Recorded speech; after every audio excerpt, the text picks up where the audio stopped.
Pernah nggak sih kalian kepikiran, sebenarnya ada berapa sih jumlah nabi dan rasul yang diutus oleh Allah? Mungkin kita sering dengar nama-nama nabi seperti Adam, Nuh, Ibrahim, Musa, hingga Muhammad SAW.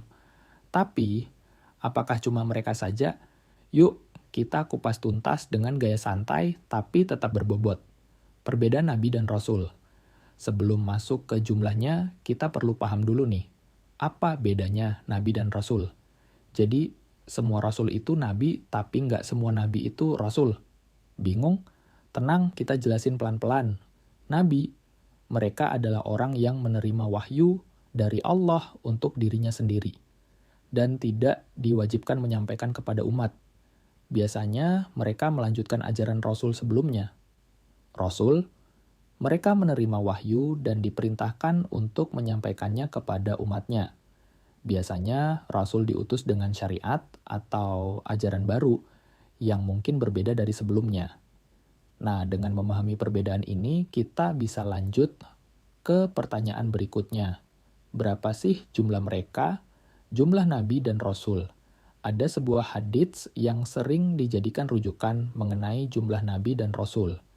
Dalam riwayat dari Abu Umamah radhiyallahu anhu, beliau bertanya kepada Rasulullah sallallahu alaihi wasallam tentang jumlah nabi dan rasul. Rasulullah menjawab, nabi ada 124.000 orang, dan di antara mereka ada para rasul sebanyak 315 orang. Mereka sangat banyak. Hadis riwayat Ahmad. Namun, perlu dicatat, hadits ini derajatnya lemah alias daif. Jadi, kita nggak bisa menjadikannya sebagai patokan pasti. Faktanya, jumlah pastinya hanya Allah yang tahu.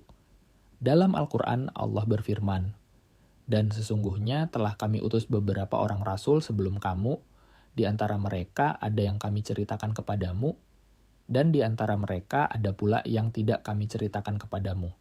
QS Ghafir 78. Ayat ini menunjukkan bahwa hanya sebagian nabi dan rasul yang kisahnya disampaikan dalam Al-Quran, sementara banyak lainnya tidak disebutkan. Mengapa hanya sedikit yang diketahui? Mungkin kalian bertanya-tanya, kenapa sih cuman sedikit nabi dan rasul yang kita kenal, padahal jumlah mereka banyak? Nah, ini ada hikmahnya guys. Allah memilih untuk menceritakan kisah beberapa nabi dan rasul dalam Al-Quran sebagai pelajaran bagi kita. Kisah-kisah mereka mengandung banyak hikmah dan teladan yang relevan sepanjang masa. Sementara itu, nabi dan rasul lainnya mungkin diutus untuk kaum tertentu, dan kisah mereka tidak disampaikan karena alasan yang hanya Allah yang tahu. Pelajaran yang bisa diambil dari pembahasan ini ada beberapa poin penting yang bisa kita ambil. Pertama, iman kepada nabi dan rasul. Sebagai muslim, kita diwajibkan mengimani semua nabi dan rasul yang diutus oleh Allah, baik yang kita ketahui namanya maupun yang tidak. Kedua, menghargai perbedaan, memahami bahwa setiap nabi dan rasul memiliki peran dan tugas masing-masing sesuai dengan kondisi umatnya. Ketiga, belajar dari kisah mereka. Kisah nabi dan rasul yang disebutkan dalam Al-Quran bukan sekadar cerita, tapi sumber pelajaran berharga untuk kehidupan kita. Penutup. Jadi meskipun kita tidak tahu pasti berapa jumlah nabi dan rasul yang diutus oleh Allah, yang jelas mereka sangat banyak.